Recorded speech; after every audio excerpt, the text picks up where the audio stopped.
जब युद्ध होते होते बहुत समय बीत गया, तब ये क्या चीज है, इसकी खोज करिए। अब दोनों खोज करते हैं। ब्रह्मा जी ऊपर की तरफ जाते हैं, विष्णु जी नीचे की तरफ जाते हैं, लेकिन उनकी एक बात हो गई, एक शर्त तय हो गई। कौन सी शर्त? जो इसका आदि अंत का पता लगाएगा कि ये कहां। विष्णु जी आप नीचे जाइए, मैं ऊपर जाता हूं। जो भी इसके अंत तक पहुंचेगा, हम दोनों में वो ही बड़ा, ये निर्णय हो गया। अब चले ब्रह्मा जी ऊपर चले, चलते हजारों वर्ष बीत गए, लेकिन उसके थाह पर नहीं पहुंच पाए। ब्रह्मा जी के मन में आया, ब्रह्मा जी ने फूल को रोकर, सुनो कहां से आ रहे हैं? फूल ने कहा कि मुझे ये मालूम नहीं कि मैं कहां से आ रहा हूं, उड़ रही उड़ियो, ये भी मालूम नहीं क्या। ये मेरी गवाही का रूप अच्छा था, ये मेरी गवाही अच्छी देगा ये फूल। ब्रह्मा ने फूल से कहा, सुनो फूल केतकी का फूल, केतकी का फूल। ब्रह्मा ने कहा, हे पुष्प मैं तुम्हें एक बात कहना चाहता हूं। कहा बोलो। नीचे विष्णु जी खड़े हैं, हमें विष्णु जी के पास चलना है और तुम्हें मेरी गवाही देनी है। कौन सी गवाही? कहा महाराज कौन सी गवाही? कि आपको कहना है कि ब्रह्मा जी इस शिवलिंग की थाह तक पहुंच चुके, इसके अंत तक पहुंच चुके, और वहीं से मुझे अपने साथ लेकर के आ रही है, मैं भी साथ आया। बोलने का महाराज मैं तो झूठ नहीं बोलूंगा, मैं क्यों झूठ बोलूं, इतना बड़ा झूठ मैं नहीं बोलूं। ब्रह्मा जी ने कहा सोच लो। का बिल्कुल नहीं बोलूंगा।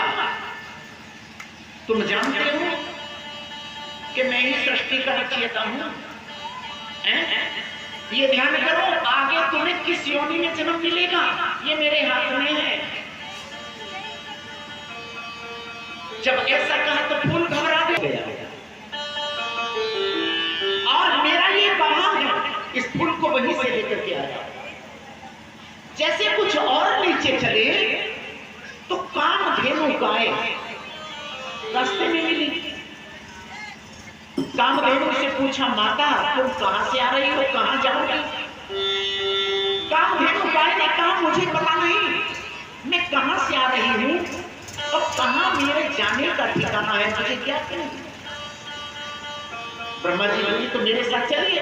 कहा नीचे विष्णु जी खड़े, उनके पास चलना है, लेकिन तुम्हें एक काम करना है। क्या? तुम्हें कहना है कि ब्रह्मा जी इस शिवलिंग की थाह तक पहुंच चुके, इसके अर्थ की खोज कर चुके, कि मुझे आने वाले जन्म में मनुष्य की योनि न मिले। कोई चाहता है क्या कि अगले जन्म में मैं ऐसा बन जाऊं? चाहता है कोई? बताइए। तो चाहता है आने वाले जन्म में मुझे बकरी की योनि मिल जाए? नहीं चाहता। सब यही चाहते हैं कि अगले जन्म में भी मुझे मानव की योनि प्राप्त हो। अब गौ माता ने बहन एक होकर कहा, चलिए मैं तुम्हारा गवाही देता हूं। विष्णु जी के पास आ जाते हैं। उधर जब विष्णु जी ने देखा उस गाय को और उस फूल को, ब्रह्मा जी के वहीं से लेकर के आए जान शिवलिंग के अंत तक। अब विष्णु जी ने भगवान का ध्यान किया, हे मेरे प्रभु अब निराकार से साकार हो जाइए। भगवान शिव प्रकट हो जाते हैं, उस लिंग स्वरूप से भगवान शिव प्रकट हो गए। कहने लगा, अरे मूर्ख, तू जानता है कि मुझे तुझसे कितना प्रेम है, लेकिन आज तूने झूठ का आश्रय दिया, तूने झूठ बोला है। तुझे श्राप देता हूं कि मेरी पूजा में आज के बाद तुझे नहीं चढ़ाया जाए। तो प्रतिदिन केतकी का फूल भगवान को समर्पित किया करते, इसलिए तू मुझे बहुत ही प्रिय था, लेकिन आज के बाद तो मेरी पूजा में काम नहीं है। अब तो हमारा फूल बहुत रोने लगे, कहने लगा महाराज मेरे अपराध को क्षमा करिए, तूने झूठ बोला महाराज, मैंने झूठ बोला, श्राप मत दीजिए जो मैं आपके चरणों से जुड़ा हुआ। आशुतोष भगवान शिव को दया आ गई और कहा अच्छा जब ऐसी बात है तो सुन, गणेश चतुर्थी से 3 दिन पहले, गणेश चतुर्थी से जो 3 दिन पहले पड़वा आती है ना, गणेश चतुर्थी से 3 दिन पहले पड़वा होती है, उस दिन तो मुझ पर चढ़ाया जा सकता है। इसके अलावा पूरे वर्ष तो मुझ मेरी पूजा में काम नहीं आएगा।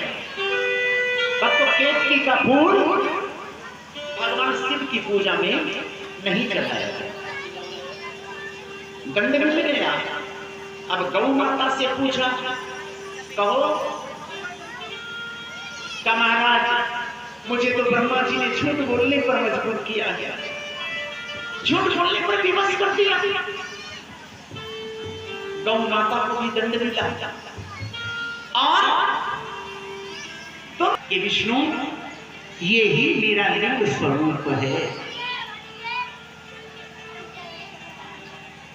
ये मेरा लिंग स्वरूप है। भगवान शिव की 2 अवस्थाएं हैं, मूर्ति रूप में प्रकट होते हैं या फिर लिंग स्वरूप प्रकट होते हैं। शिव ने विष्णु से कहा बड़ी गदा उठाइए और गदा से प्रहार करके शिवलिंग पर। महाराज विष्णु जी ने प्रहार किया गदा से और उस शिवलिंग को तोड़ डाला उसको, और उसके 12 टुकड़े हुए। कितने टुकड़े हुए? 12 टुकड़े, 12। और जहां जहां पर वो टुकड़े स्थापित हुए वहां पर एक ज्योतिर्लिंग स्थापित हो गया। इस प्रकार भगवान के ज्योतिर्लिंग की संरचना तो संसार की कोई विपत्ति छू नहीं सकती।